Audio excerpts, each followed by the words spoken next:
Now, on the 12th of October 2002, a trip to the tourist district of Kuta in Bali changed the life of a young footballer forever. Now, this year will mark the 10-year anniversary of the Bali bombings, and Phil Britten, along with his wife Rebecca and Malcolm Keckett, have chronicled their remarkable journey and recovery in the new book, Undefeated.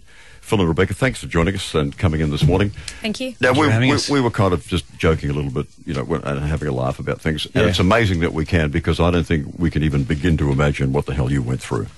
Yeah, I think as time goes on, you heal a lot, but I think you sort of have to have a bit of laugh at some of the scenarios and situations that have happened to me, because, if you delve into too much of the negativity, then that's all that will surround you. We were just talking about Phil's hearing, and it came back, but, occasionally it drops out. Yeah, unfortunately, if you ask my wife, she thinks that the hearing's definitely gone. That's just a male thing. So how cathartic has it been, been to write the book? It was tough, but when it's all completed, I think the rewarding part is just seeing how far I've come. To see the photos, to put all my things that have happened to me in my brain, in my mind, and put it on paper, to read that back and then go, wow, look, it's actually been a long, tough road, but I'm glad I'm at the other end, 10 years on.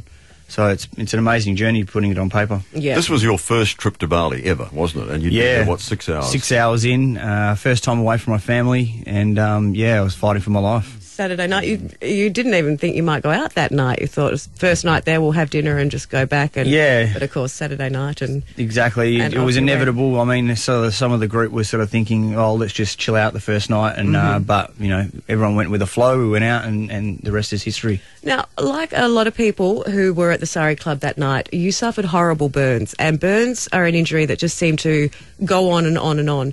And when people talk about these things changing their lives, I guess it's because you're in recovery for so long that the plans you had, they have to be reassessed, because life goes on, and especially for football career. Yeah. Well, you were right on the precipice of... Yeah, well, that was the goal, that was the dream, I suppose, initially going into 2003, but instead I had to learn how to walk again, reintegrate into society, had all my teeth blown out, shrapnel wounds, burns to 60% of my body. That wasn't in the plan. It wasn't in the plan. So, look, it did take a long time to actually come to terms with where I was in life, and eventually I came out the other end, and it was a tough road. I was reading your description in the extract in the West this morning about when you went to go into what was, you thought, an ambulance, and looked at this thing and went, wow, this is what I've got to get into to go to the hospital. Yeah, unfortunately, as we know, Indonesia doesn't have the mod cons that we do over here, so my initial reactions of going into an ambulance and in the hospital there was clean, systematic. It was going to happen, but it was a bunged up bonko van, and had a yoga mat that I had to lay in, and every bump I went over I definitely felt. And that's the ambulances that could get to the site, because, of course, the roads aren't exactly... That's right. Now, you haven't heard from her, but Rebecca's here as well this morning. Now, yes, good morning. You two have met since the incident, though, haven't you? You didn't know Phil? No, I didn't know Phil when it happened. I met Phil in 2003. So I met him, I think one of my first memories of him was his first football game back, which was just phenomenal to see. I think he had so many supporters down there, and it was just a fantastic moment for him. Glad to be there for it. That's great. And you're working on something, was it called Bali Beyond? The Beyond Bali project Beyond Bali. And the Bali Peace Park. So Beyond Bali is a bit of a spin-off project that's an educational kit that will go with the Bali Peace Park, and it will basically take the message of the Bali Peace Park and the underlying messages of tolerance and other ways to deal with trauma. It will take that and give it in a practical sense of skills to the children that hopefully are the next generation coming through that will have some kind of coping mechanism if this ever happens to them, or to cope with other things that happen in the world. Yeah. Phil, how long was it before you went back to Bali? I did manage to go back 6 months later. It was tough, to go to somewhere where it caused so much hurt and pain in my life, and took away a lot of my friends. It was almost like facing a demon, I suppose. I didn't know Bali very well, and I didn't know the people, so to go back there and actually meet them on a different term was very healing for me. And I love the place now. It's definitely close to my heart. And for them too, they're healing for them as well. You definitely know. I remember walking through the shopping centre, and one Balinese person would come up and touch all my burns, and then next thing you know, I'm swamped by 50 of them, and they're like all saying, sorry, I'm sorry, I'm sorry. It's like, it's not your fault. I mean, I was going to ask you about that, the Balinese people and their reaction to this, your feelings on that. Yeah, look, they're very apologetic whenever they see it. They think that they've caused something wrong to, the Western culture, I suppose. But you know, I just reassure them that, you know, like in society, there's a lot of bad people and good people, and unfortunately, that sort of things happen.